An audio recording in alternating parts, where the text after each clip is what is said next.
সংসার সংসার কইরা ভবে গো করলি না বন্দেগি কিভাবে কাটাইবি মনরে কবরের জিন্দেগি রে ওরে জীবন গুনাই গুনাই গেল রে ওরে জীবন গুনাই গুনাই গেল রে সংসার সংসার কইরা ভবে গো করলে না বন্দেগি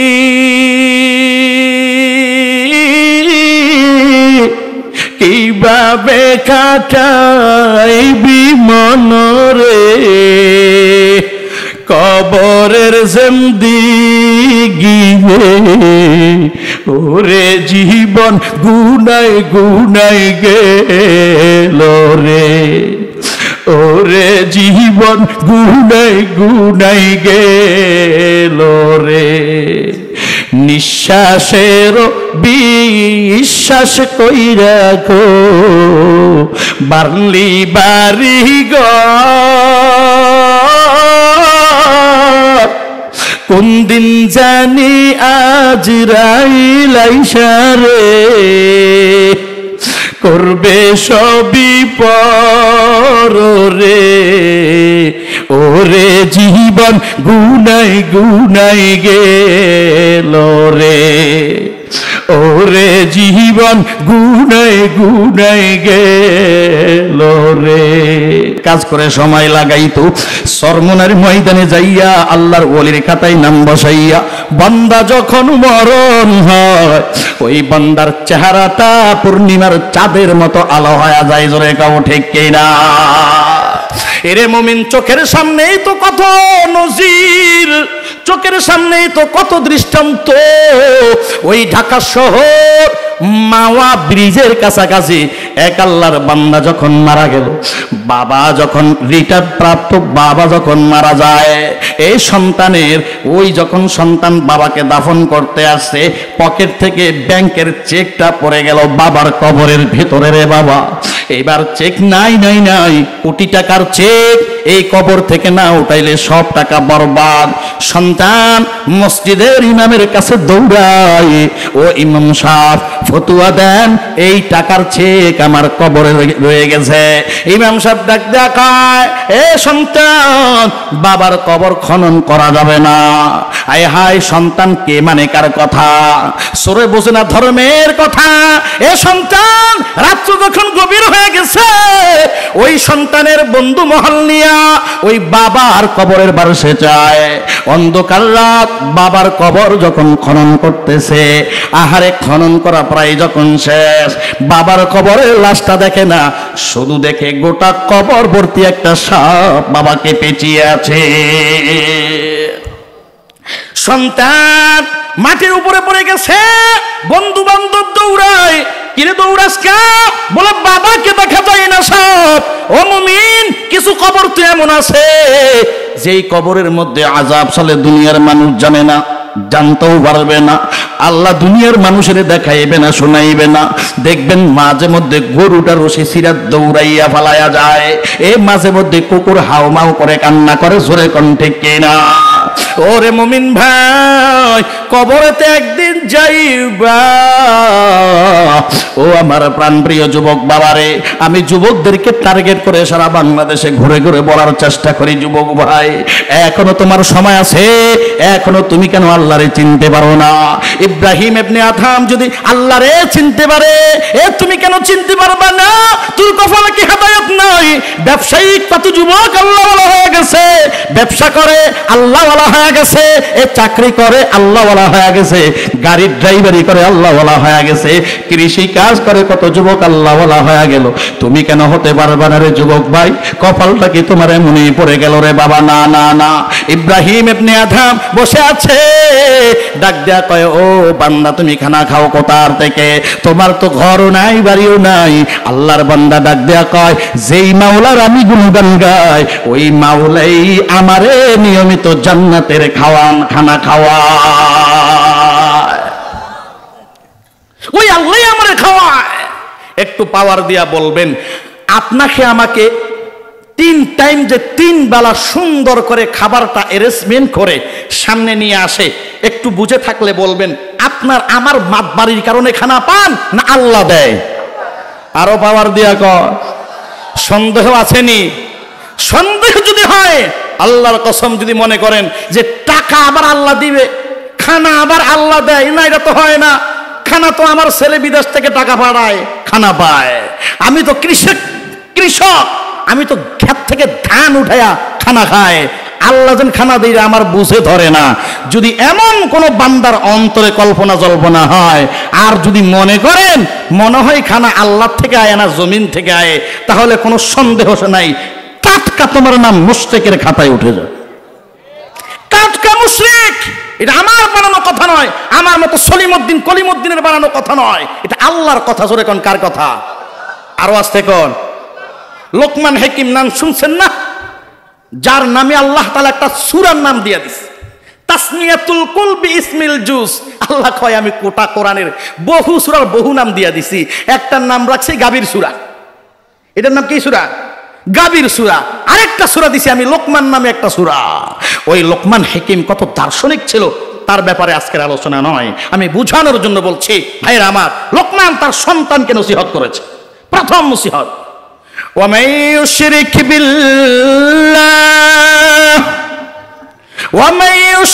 بالله ও সন্তান, ইয়া বুনাইয়া লা তুশরিক বিল্লাহ, ওরে সন্তান ভালো করে শুনে নাও, আমার আল্লাহর সাথে কাউকে শরীক করবা না।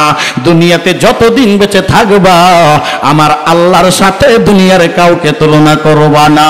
আল্লাহ নিজেই বলেন, ওয়া মান ইউশরিক বিল্লাহ ফাকাদ হারামাল্লাহু আলাইহিল জান্নাহ ওয়া মান ইউশরিক বিল্লাহ ফাকাদ যাল্লা যালালাম বাঈদা ওয়া মান ইউশরিক বিল্লাহ ফাকাদ ইফতারা ইসমান আযীমা। এ দুনিয়ার মুমিন ভাই, আল্লাহর সাথে দুনিয়াতে যতদিন চলবা কাউকে শরীক করা যাবে না। আল্লাহ কই দুনিয়াতে রিজিক দেওয়ার মালিক আমি আল্লাহ। এই রিজিক নামক সিফাত যদি দুনিয়ার কাউকে আমি আল্লাহর সাথে তুলনা করে দাও, তোমার নাম মুশরিকের খাতায় ঢুকে যাবে। এরে মুমিন ভাই, ইব্রাহিম ইবনে আদম ডাক দেয়া কয়, তো জান্নাতের খানা খাও। অন্তরটা আরো ছটফট করতেছে, হায় হায় রে, আমি বলকের বাদশা হইয়া কি লাভ হলো? আমার আল্লাহর সাথে আমার সাথে কোনো কানেকশন নাই, আমার আল্লাহর সাথে আমার কোনো যোগাযোগ নাই, নাই কোনো যোগাযোগ নাই। ইব্রাহিম ইবনে আদমকে ওই বান্দা ডাক দেয়া কয়, ভাই আমার সাথে খানা খাও। বলে না না না, আমার আল্লাহ আমার জন্য খানা পাঠাবে, ওই খানা আমি খাবো, দুনিয়ার কারো খানা আমি খাবো না। কারণ আল্লাহর বান্দার নামের খাতায় আমার নামটা এখনো মনে হয় ভালো করে ওঠে নাই। ও ইব্রাহিম ডাক দেয়া কয়, ও জান্নাতি মেহমান, না না তোমার খানা আমি খাবো না। যখন আল্লাহ আমার জন্য স্পেশাল খানা পাঠাবে তখনই আমি খানা খাবো। গরতাওয়াক্কুল মিকুনি হার সুবহাম নিরসানাত রিজক তো আজলা মাকাম। এ মুমিনের দল, এ রাইসাদের যুবকের দল, এ বৃদ্ধ বাবা ও পারদানি সিম্মা, ভালো করে শুনে নেন আম্মা জান, খানা আমার আল্লাহর পক্ষ থেকে দেয়। ইব্রাহিম ইবনে আদম এবার পাগলের বেশে শুধু দৌড়ায় আর জঙ্গলে মাওলার গুণগান গায়। এ মাওলার গুণগান গায়, সূর্যের দিকে তাকাইছে, যে সূর্য সকালবেলা লাল হইয়া যায়, ওই সূর্য আবার কিছুক্ষণ পরে সাদা হয়ে যায়, ওই সূর্য আবার কিছুক্ষণ পরে আরেক দিকে ঢলে যায়, ওই সূর্য কিছুক্ষণ পরে আবার অন্ধকার হয়ে যায়। হাই হাই, সূর্যের দিকে তাকাইয়া মালিকের গুণগান গায়, ওরে আমার মালিক, কেমন সূর্য তুমি দিয়েছ রে আল্লাহ, কেমন সূর্য তুমি দিলে, এই সূর্য তো দুনিয়ার কেউ চালায় না, তুমি চালাও। আবার যখন চাঁদের দিকে তাকায়, মাসের শুরুতে চাঁদটা একদম চিকন, এই আবার যখন কয়েকদিন যেমনটা হয়, এই 14 তারিখ যখন হয় গোটা চাঁদ ভরে যায়, আবার গোটা চাঁদ সারা পৃথিবী আলোড়ন করে দেয়। আবার কিছুদিন পর চাঁদ নাই, অন্ধকার হয়ে যায়। ইব্রাহিম ইবনে আদম ডাক দেয়া কইরা দুনিয়ার কেউ করে না, আল্লাহ করে। জোরে কোন করে কে? আরো জোরে কোন রাইসাদের মুসলমান করে কে? এ যুবক ভাইরা আমার, এই বলখের বাদশা রাজপ্রাসাদ লাথি মেরে চলে আসছে, সব ফালাইয়া, দুনিয়ার সব সম্পদ ফালাইয়া মালিকের জন্য এত পাগল হইল। ও রাইসাদের মুসলমান রে, তুমি তোমার এই ছোট্ট ঘর থেকে মালিকের জন্য বের হইতে পারবা না, তোমার দোকানটা বন্ধ কি করতে পারবা না। ও রাইসাদের ব্যবসায়িক ভাই, একটু কি তোর কপালে একটু কি চিন্তার ভাঁজ নাই? ওরে যুবক ভাই, ও ব্যবসায়িকের দল একটু কি মনের মধ্যে নাড়া দেয় না? আহারে 2 দিন ব্যাপী কোরআনের মাহফিল আগামীকালকে আর থাকবে না, আজকে 2 দিন ব্যাপী মাহফিলের শেষ দিন, কেন আমার মতো অধম যাইতে পারলাম না? আহারে বান্দা, আল্লাহ না করুন তোর যদি আজকে রাত্রে মরণ হয়, এ তোকে জিজ্ঞাসা করা হবে কেন তুই হেদায়েত পাস নাই, এ কেন তুই কান্না করতে পারস নাই, কেন তোর নামটা ওলির খাতায় বসাইতে পারলি না? এরে যুবক, দুনিয়ার ব্যবসা করে করে জীবন কাটায়া দিলা, এরে দুনিয়ার সংসার করে করে জীবন কাটায়া দিলা, এ দুনিয়ার নারীর কথা বলে বলে জীবন কাটায়া দিলা। কালো চুল এক সময় তোমার দলা হয়ে গেল, এ টাইট শরীর এক সময় তোমার একদম চিকন হয়ে হালকা হয়ে গেল। এরে একটু কি ভাবো নাই, আহারে আমার জীবন জৈবন কার জন্য দিলাম? আহারে আমাদের বড় বড় আকাবেরেরা শুধু কান্না করতেন আর চিন্তা করতেন, সংসার সংসার কইরা ভবে গো করলি না বন্দেগি, কিভাবে কাটাইবি মনরে কবরের জিন্দেগি রে। ওরে জীবন গুনাই গুনাই গেল রে, ওরে জীবন গুনাই গুনাই গেল রে। সংসার সংসার কইরা ভবে গো করলে না বন্দেগি,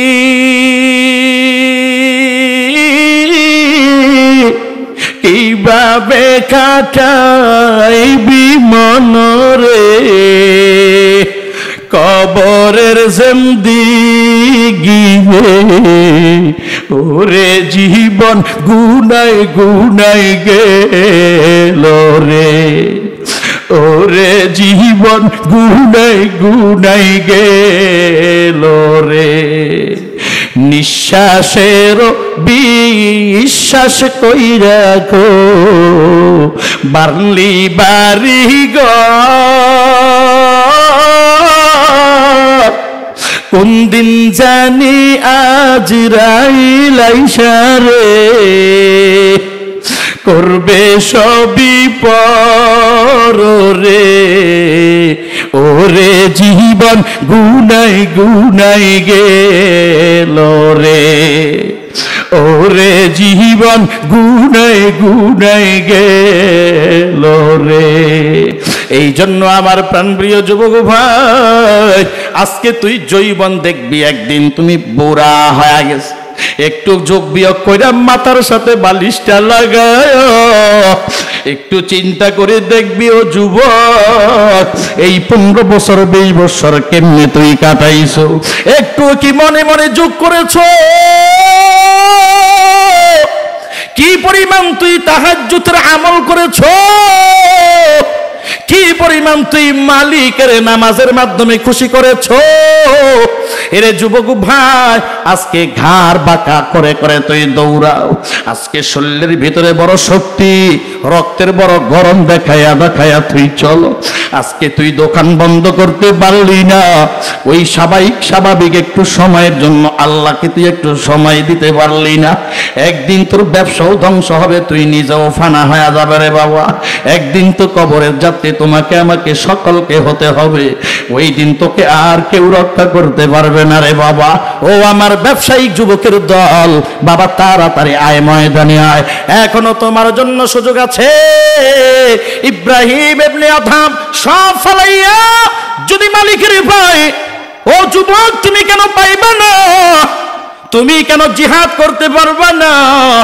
আল্লাহ কয় ওয়াল্লাযীনা জাহাদু ফীনা লানাহদিয়ান্নাহুম সুবুলানা ওয়া ইন্নাল্লাহা লামাআল মুহসিনিন। এরে মুমিনের দল, এই জন্য আল্লাহকে পাওয়ার জন্য নফসের সাথে মুজাহাদা করতে হবে। মন বলবে দোকান বন্ধ করব না, না না না, নফস ডাক দেয়া কয় তুই আল্লাহর ওয়ালি হয়ে যাবি, যাওয়া লাগবে না।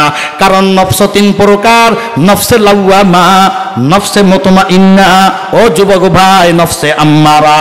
এই নফসে আম্মারা বড় ভয়ঙ্কর, এই নফসে আম্মারা তোকে জাহান্নামে নেবে, নফসে আম্মারা তোকে জাহান্নামের আগুনে জ্বালাবে। নফসে আম্মারা সব সময় ইসলাম বিরোধী কাজ করে। নফসে আম্মারা ডাক দেয়া কয় দোকান বন্ধ করিস না, নফসে আম্মারা ডাক দেয়া কয় রাস্তা থেকে হাঁটাহাঁটি বন্ধ করিস না, নফসে আম্মারা ডাক দেয়া কয় ঘরের দরওয়াজা লাগাইয়া নাকটাই না ঘুমাও। এই বয়ান শুনলে কি লাভ? এই বয়ান শুনলে কি লাভ? কারণ এই জমিনে একদল নাস্তিক আছে, এরা কোরআন মানে না, কোরআনের বয়ানও পছন্দ করে না, আল্লাহর বয়ান শুনতে রাজি না, এরাই কোরআনের ময়দান খুলতে চায় না, বরং যে কোনো সময় কোরআনের ময়দান বন্ধ করতে চায়। জোরে পাওয়ার দিয়া বলবেন এই জমিনে নাস্তিক আছে না নাই? কারণ পুরান নাস্তিকের খানা নাই, নতুন নাস্তিকের জমিনে আবার বেড়ে উঠবে কোনো সুযোগ নাই। এই জমিনে একদল কোরআনওয়ালা আছে, একদল দাঁড়িয়েওয়ালা আছে, একদল আল্লাহওয়ালা আছে, একদল নামাজিওয়ালা আছে।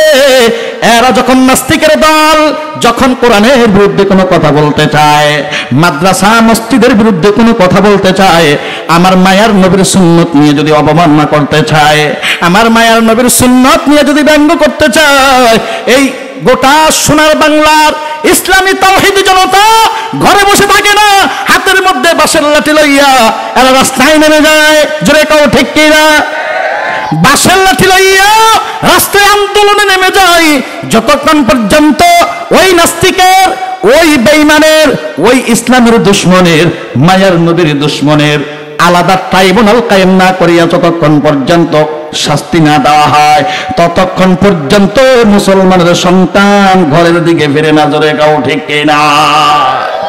এই ভোলা বুরহানুদ্দিনের মুসলমান, ভোলা বুরহানুদ্দিনের মুসলমান সারা বাংলা আলোড়ন করেছেন। এই ভোলা বুরহানুদ্দিনের টাটকা মুসলমান, তরুতাজা যুবক, রাস্তার মধ্যে শরীরের রক্ত দিয়া, শরীরের তরুতাজা রক্ত দিয়া রাস্তার মধ্যে শহীদ হয়ে গেল। কেন হলো? বলে দুনিয়ার কারো জন্য না, এই দেহ, এই রক্ত আমার মায়ার নবীর জন্য। জোরে কাও ঠিক কিনা? এ রাইসাদের মুসলমান, এ শুনো, ভালো করে শুনবা, মায়ার নবীর সাহাবাই কেরাম মায়ার নবীর জন্য কেমন পাগল, কেমন পাগল। হানজালার মতো সাহাবী কেমন পাগল ছিলেন মায়ার নবীর জন্য। আহা, যে হানজালা বাসর ঘরের ভেতরে ঢুকলেন, সময় এখনো কাটায় নাই, বাসর ঘরের মধ্যে কিছুক্ষণ সময় দেওয়ার পর হঠাৎ করে কানের ভেতরে শুনতে পায় কুতিলা মুহাম্মদ, এই মায়ার নবীরে হত্যা করা হয়, মায়ার নবীকে দুনিয়ার জমিন থেকে খতম করা হয়। আল্লাহর বান্দা সাহাবী এই কথা শোনার পর ওই হানজালা বিবিকে ডাক দেখো, রে বিবি, আর বিলম্ব করা যাবে না, আমার খাম থেকে তরবারিটা বের করে দাও, আমার হাতের মধ্যে তরবারিটা উঠাইয়া দাও, আমি মায়ার নবীর দুশমনের বিচার না করে হানজালা ঘরে ফিরব না। মায়ার নবীর বেঈমানের বিচার করতে হানজালা হাতের মধ্যে তরবারি নিয়ে যখন দৌড়াবেন, বিবি ডাক দেয়া কয়, রে ও স্বামী আমার, এখনো পর্যন্ত তোমার চেহারাটা আমি ভালো করে দেখি নাই স্বামী। ও স্বামী, বড় আশা নিয়ে তুমি বাসর ঘরে ঢুকছো। স্বামী হানজালা চোখের পানি ছেড়ে দিয়া ডাক দেয়া কয়, রে বিবি, আমাকে আর তুমি কিছু বলে আমাকে বারণ করবা না, কারণ আমার এই দেহ, আমার এই শক্তি, আমার এই রক্ত সব মায়ার নবীর জন্য। আমার নবী দুনিয়া থেকে চলে যাবে, আমি হানজালা দুনিয়া থেকে কোনো লাভ না। এরে মুমিনের দল, কেমন আশিক মায়ার নবীর, মায়ার নবীর জন্য সাহাবাই কেরাম কেমন পাগল। হাতের মধ্যে তরবারি নিয়ে যখন রওয়ানা, বিবি ডাক দিয়ে কই, রে স্বামী, তোমার চেহারাটা এখনো ভালো করে দেখলাম না রে স্বামী। কিয়ামতের ময়দানে তুমি যদি শহীদ হইয়া কিয়ামতের ময়দানে উঠো, আমি তোমার বিবি কেমনে পরিচয় হয়ে যাবে? আল্লাহর বান্দিকে হানজালা ডাক দেয়া কয়, ও বিবি, টেনশন নাই, আমি যদি যুদ্ধের ময়দানে বেঈমানের বিরুদ্ধে জিহাদ করে করে শহীদ হয়ে যায়, আল্লাহ পাক কিয়ামতের ময়দানে আমার শহীদের কাতারে উঠাবেন, আর তোমার সাথে আমার সাথে আল্লাহ এমনিতেই মোলাকাত করায়া দিবেন, কোনো টেনশন নাই। এই কথা বলিয়া হানজালা বিবি থেকে বিদায় নিয়ে নেয়। বিবিও জীবনের জন্য হানজালাকে বিদায় দিয়া দেয়। হানজালা এমন জোরে দৌড় দিলেন, উহুদের ময়দানে হানজালা হাজির হয়ে গেলেন। হানজালা হাজির হওয়ার পর বেঈমানের বিরুদ্ধে হানজালা যুদ্ধ চালিয়ে যাচ্ছেন। যুদ্ধ করতে করতে হানজালা দুনিয়ার জমিন থেকে বিদায় নিয়ে শহীদের খাতায় নাম বসায়া দেন। মায়ার নবী নিজেও আহত হয়ে গেলেন। দুইজন সাহাবীর কাঁধের উপর মায়ার নবী ভর করে করে করে করে উহুদের পাদদেশে একটা পাথরের উপর মায়ার নবীকে বসাইলেন। আহারে, মায়ার নবীর মাথা মুবারক থেকে রক্ত বের হয়ে হয়ে শরীর মুবারক ভিজে গেল। মায়ার নবীর চেহারাটা মলিন হয়ে গেল রে বাবা। মায়ার নবীর ওই লোহার হেলমেট মাথার মধ্যে ঢুকে যায়, দান দান মুবারক শহীদ হয়ে গেল। মায়ার নবী আহত হয়ে গেলেন। আল্লাহর পয়গম্বর উহুদের ময়দানের দিকে নজর দেওয়ার পর ডাক দিয়া কয়, সাহাবায়ে কেরাম, তাকাইয়া দেখ এই ময়দানে আমার কোন কোন সাহাবী শহীদ হয়ে গেল, এদেরকে বিনা গোসলে তাড়াতাড়ি দাফন দিয়া দাও। এই কথা বলার পর সাহাবায়ে কেরাম শুরু করে দিলেন। হঠাৎ করে একজন আল্লাহর বান্দি ওই উহুদের প্রান্ত থেকে দৌড়াইয়া মায়ার নবীর দরবারে হাজির হয়ে গেলেন। ইয়া রাসূলুল্লাহ, ইয়া হাবিবাল্লাহ, ওগো আল্লাহর পয়গম্বর, আমার স্বামী হানজালাকে বিনা গোসলে দাফন দিবেন না। আল্লাহর পয়গম্বর ডাক দিয়া কয়, রে ও আল্লাহর বান্দি, কোথার থেকে তুমি এসেছো? তোমার স্বামীর নাম কি বলো? সব কিছু খুলে বললেন। মায়ার নবী অশ্রু অবস্থায়, চোখের মধ্যে পানি অবস্থায় মায়ার নবী ডাক দিয়া কই, সাহাবায়ে কেরাম, একটু ভালো করে দেখো হানজালার নাশটা কোথায় আছে, তাড়াতাড়ি তাকে গোসলের ব্যবস্থা করে দাও। আল্লাহর পয়গম্বরের ওয়ার্ডার বাইয়া সাহাবায়ে কেরাম যখন খুঁজতেছিলেন, হঠাৎ করে হানজালার লাশের সাথে মোলাকাত হয়ে গেল। বলে মাথার মধ্যে এখনো টপ টপ করে মাথার চুল থেকে পানি পড়তেছে। সাহাবায়ে কেরাম অবাক হয়ে গেলেন। এখান দিয়ে আল্লাহ তাআলা জিবরিল আমিনকে পাঠায়া দিছে, যাও জিবরিল যাও, আমার মায়ার নবীর কাছে শুনাইয়া দাও, হানজালার গোসল আমি আল্লাহ দুনিয়ার সাধারণ পানি দিয়া দিব না, আমি আল্লাহ হানজালার গোসল জান্নাতের পানি দিয়া, আমি আল্লাহ ফেরেশতা দিয়া জান্নাতের পানি দিয়া গোসল দিয়া দিলাম। কান্দিয়া বে কুলোরে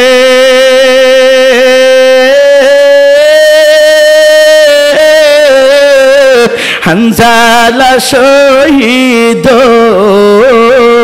রে, কলিজা চিরিল রে সেই জঙ্গে উহুদে, নবীর এক সাহাবী ছিলেন হানজালা নামেতে, তিনি শহীদ হয়েছিলেন বিবাহের রাত রেতে গিয়ে জঙ্গে ইহুদে। এ মুমিন ভাই, লম্বা আলোচনা সেই দিকে গেলাম না রে বাবা। এতটুকু বুঝতে চাও, এতটুকু অন্তরে ঢুকাও, সাহাবায়ে কেরাম কেমন পাগল মায়ার নবীর জন্য। অথচ আমাদের দিলের মধ্যে মায়ার নবীর কোনো সুন্নত নাই, আমাদের দিলের মধ্যে মায়ার নবীর কোনো ভালোবাসা নাই। এত কষ্ট করে মায়ার নবী আজ পর্যন্ত তোমার জন্য রওজায় শুয়া কান্না করে, ওই নবীর জন্য এক ফোঁটা চোখের পানিকে তুমি ফেলতে পেরেছো কিনা রে বাবা? ওই মায়ার নবীর জন্য একটু ভালোবাসা দরদ কি তোমার ভেতরে আছে কিনা রে বাবা? এই রাইসাদের বাজারের মুসল্লির অভাব নাই, ও অথচ বহু যুবক মায়ার নবীর আশিক দাবি করে। আজকে এই কোরআন সুন্নাহর বয়ানে, কোরআনের মাহফিলে হয়, ও অথচ এই যুবক গুলারে একটু বসতে এই ময়দানে দেখলাম না রে বাবা। এ যুবক ভাই, তুই তো জানো না আমার মায়ার নবী কি পরিমাণ তোমার জন্য কান্না করতেছি। মায়ার নবী মাকামে মাহমুদ নামক জায়গার মধ্যে মায়ার নবীর কান্নার আওয়াজ। আল্লাহর পয়গম্বর শুধু কান্না করবেন, আমার আল্লাহ সহ্য করতে পারবেন না। আল্লাহ তাআলা ডাক দেয়, ইরফা রাসাক, ও মায়ার নবী আমার, আপনাকে আর কান্না করতে বলা হয় নাই। কেন আপনি কান্না করেন? আমি আল্লাহ সহ্য করতে পারি না।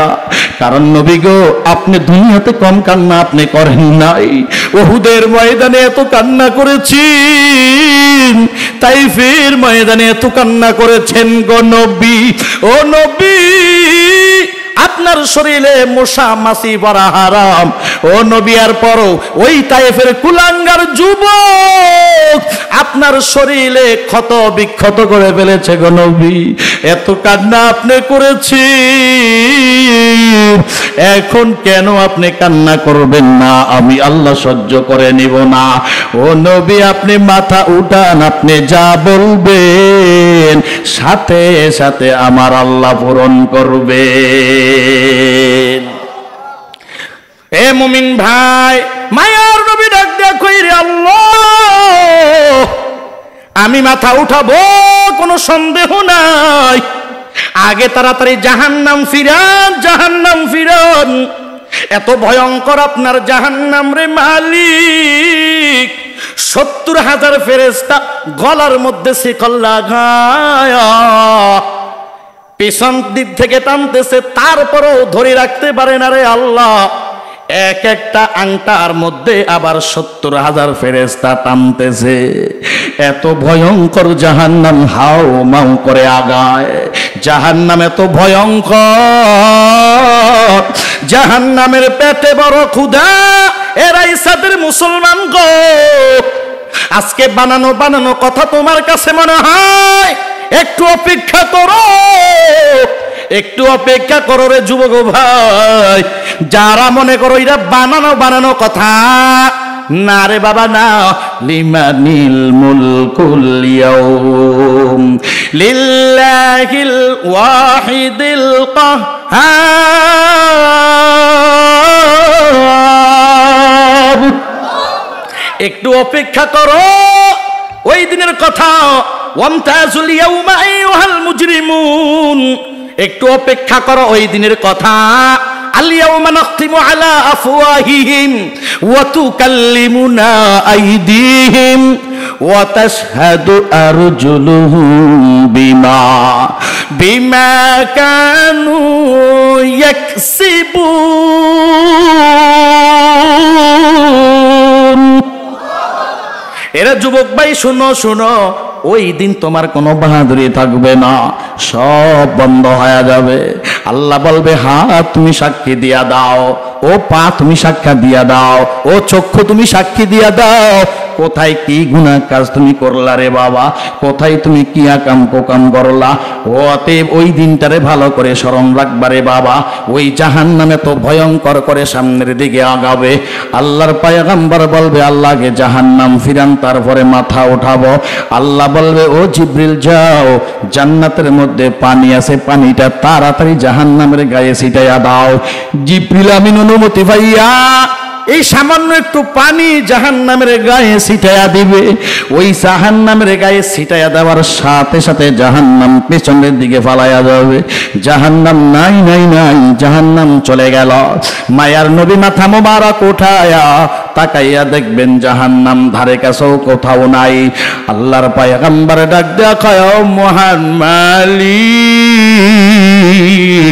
এটা কেমন জাহান্নাম, কত ভয়ঙ্কর ছিল, কোথায় গেল জাহান্নাম? ওই জাহান্নামে আপনি কেমন পানি ছিটাইলেন? ওরে আল্লাহ, এটা কোন পানি আপনি ছিটাইলেন? আবে হায়াত না জমজম না হাউজে কাউসারের পানি। আল্লাহ তাআলা ডাক দেয়া বলবে, ও মায়ার নবী আমার, ও নবী শুনে নেন, এটা আবে হায়াতের পানি না, জমজমের পানি না, এটা হাউজে কাউসারের পানি না গো নবী। এই পানি হলো আপনার এতিম উম্মতের চোখের পানি। আপনার উম্মত গুলো কোরআনের ময়দানে বসিয়া চোখের পানি ছেড়ে দিয়ে যখন আমি মালিকের ডাকছে, আমি আল্লাহ তাদের চোখের পানি বৃথা যাইতে দেই নাই। এই পানিটা আমি আল্লাহ সংরক্ষণ করে রেখে দিলাম। ও রাইসাদের মুসলমান, ও রাইসাদের যুবক বাবারা, ও পর্দানিশী মা, এই ময়দানটার মা বড় দাম গো মা। আজকে এক ফোঁটা চোখের পানি ছেড়ে দিবা মা, তোমার সম্মান এত বেড়ে যাবে রে মা, ও মা জীবনে কল্পনাও করতে পারবা না। এই জন্য বলি, ও যুবক ভাই, ওই মায়ার নবীর জন্য কেন তোমার ভালোবাসা না? ওই মায়ার নবী ডাক দেয়া কয়, দুনিয়ার মানুষ শোন, যত গুনাহ তুই করেছো, পাহাড় পরিমাণ গুনাহ যদিও তুমি করে থাকো, আল্লাহ তাআলা এমন একটা মেডিসিন তোর জন্য দান করেছে রে সন্তান। এ যুবক ভাইয়েরা, এত